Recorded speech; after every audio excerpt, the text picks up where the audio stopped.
Hey guys, and welcome to my channel. Today I want to talk about the difference between a squat and a deadlift. So we're going to talk about it not only from the perspective of someone who's learning how to first differentiate between the two, but also for someone who's training or who's coaching people. Now, this is a little trick that I learned over from Elite FTS a few years ago, back when I first started training. So it really helped me out a lot because for the longest, it was extremely hard just to teach people how to hinge.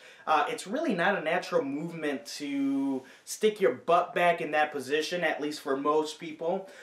So it really takes a lot of effort to kind of teach people how to do that. And I found that this little cue really helped people cement that extremely quick. So I'll go ahead and I'll put in a video of me demonstrating exactly what I'm talking about, and I'm going to comment right over it so you can just get a feel for exactly what I'm talking about and either how to learn it for yourself or how to teach it for others.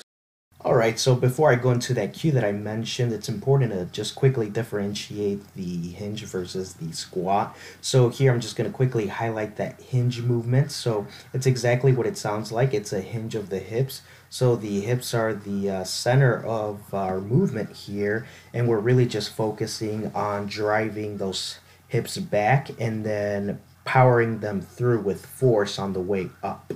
Now, this is something that a lot of people have problems with just because they have poor mobility and they tend to be quad dominant. And most people just have a tendency of squatting in everyday activity. So when initially learning or teaching a client, they're going to have a really hard time doing this movement. So this is where the cue is going to come in handy. But next we'll go ahead and we'll really quickly just highlight that squat. So let's go ahead and just talk a little bit about it. But now when it comes to the squat, it's more or less an up and down movement. This one's definitely more quad dominant.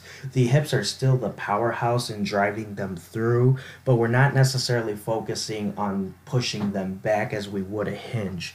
So here I also have a little picture for you guys, and I'm also demonstrating that so you guys can get an idea of what that difference looks like. So I guess the biggest thing here is the hinge is pushing the hips back, and then the squat is more or less dropping into your hole for the squat and then coming right back up.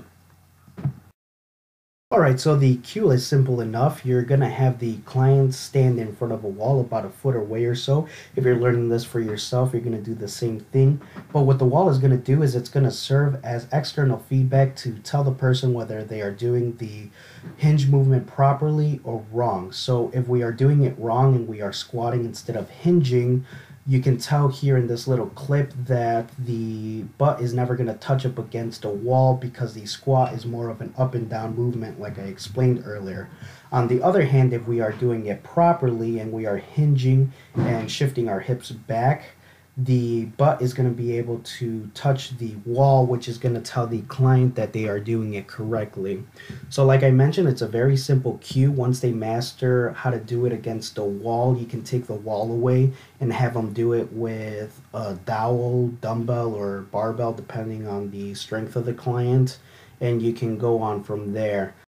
Alright, so if you've enjoyed this video and you feel like it's helped you, go ahead and give the video a like just so that I know to keep making videos like this. Otherwise, you can subscribe and expect more content more or less along these lines. And of course, you can pretty much find me everywhere else on social media in the links below. So once again, thank you for your time, and I really do hope you've enjoyed the video. Thank you.